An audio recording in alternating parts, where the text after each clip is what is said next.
Hi, my friends. Whenever it comes to work instructions, standard operating procedures for the shop floor, or maybe once we are making PowerPoint presentation, हम बार बार बोलते हैं text का प्रयोग minimum करें, graph, photos, figures या इनका प्रयोग ज़्यादा से ज़्यादा करें. वाई? क्यों होता है ऐसा? कईयों के पीपीटी देखिए या डब्ल्यूआई देखिए शॉप फ्लोर पे, कंफ्यूजिंग, ऑपरेटर नहीं समझ पाया.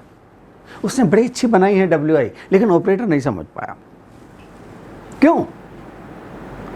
उसने बहुत ज़्यादा टेक्स्ट का इस्तेमाल किया. उसने पावर पॉइंट का प्रयोग बनाया, टॉप मैनेजमेंट को प्रेजेंटेशन दी, but management was not impressed. Why? Text का प्रयोग बहुत ज़्यादा किया. अब मैं भर भर कहता हूँ, whenever you are doing this, standard operating procedures or work instruction or your presentation, try to use figures to the extent possible, जहाँ तक हो सके. क्यों? They are catching the eye, they are easy to understand. Okay, मैं आपको एक छोटा सा एग्जाम्पल देता हूँ. Look at this, look at this. दो एक्सरसाइज बताऊँगा. पहला, there are 9 dots. ये 9 डॉट की जो समस्या है कम से कम 80 से 90 साल पुरानी है. कुछ नया नहीं है इसके अंदर. 9 डॉट्स में क्या है? क्या है problem? Connect this dots with 4 straight lines without lifting the pen.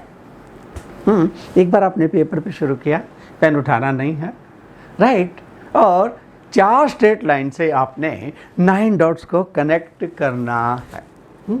Okay, शायद कुछ में से आप में से कुछ को सॉल्यूशन मालूम होगा. Look at the next slide. Yeah this is the solution. You start from one point, go here, go up, very up, again this way, yeah and done. Yeah maybe first point you start here, go up and go like this. There are multiple solutions to this. तो लेकिन methodology केवल यही है. Fair enough. Immediately इसके बाद मैं क्या बोलता हूँ? One more 9 dots. One more problem of 9 dots. But this time, statement मैंने बदल दी, टेक्स्ट बदल दिया. टेक्स्ट में क्या है? Connect this dots with just one straight line. People are confused, क्योंकि वो उसी दायरे में ही घूमते रहते हैं. फिगर्स ने उनको इतना कैच कर लिया, उससे बाहर नहीं आ पाते. फिगर्स का इतना इम्पैक्ट है, कोई नहीं कर पाता इसको. फिर इसका सोल्यूशन अलग से देना पड़ता है. Look, there are 3 solutions to this. पहला, इंक्रीज द लाइन विड्थ. एक मोटा ब्रश लो. फिर दूसरा, cut the paper with a scissor. क्या ऐसा करने से रोका नहीं था ना? अब की बार जो टेक्स्ट में स्टेटमेंट थी, जो प्रॉब्लम स्टेटमेंट थी, that was all together different. लेकिन लोग फिगर में ही उलझे थे. And put this dots on straight line. तीसरा, you fold the paper, draw a straight line, you meet the condition. Okay, fair. ये 9 डॉट्स की समस्या से शायद आप वाकिफ हों. थोड़ा सा और innovative. One more problem. Look at this. क्या है? नाउ एक ये बहुत बड़ा स्क्वायर देख पा रहे हैं आप. स्क्वायर में कुछ हिस्सा शेडेड है, एक हिस्सा अनशेडेड है. A, B, C, D mark किया हुआ हमने इसे. अब 4 प्रॉब्लम बताऊंगा one by one.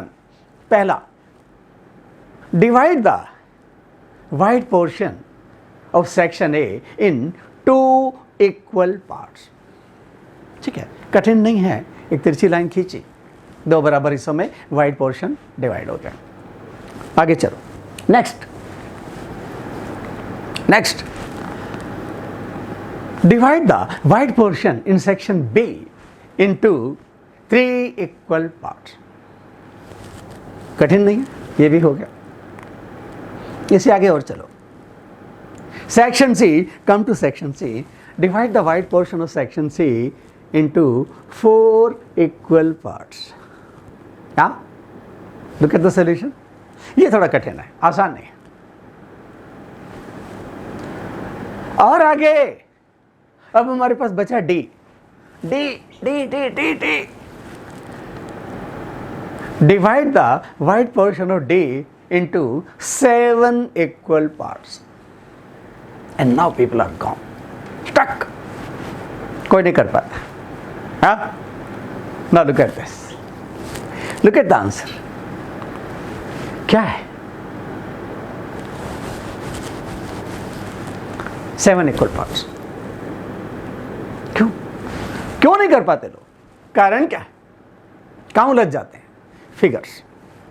They are so engaging, they are so engrossing, they are so catching, they are so powerful. Yeah, that's why they didn't allow you to come out of that. Message, my friends, whenever you are making work instruction, for the shop floor people, whenever you are making standard operating procedures, whenever you are making a PowerPoint presentation, use figures, they are catchy, they are mesmerizing, yeah? They are impact giving. Yes, please follow this. Thank you very much.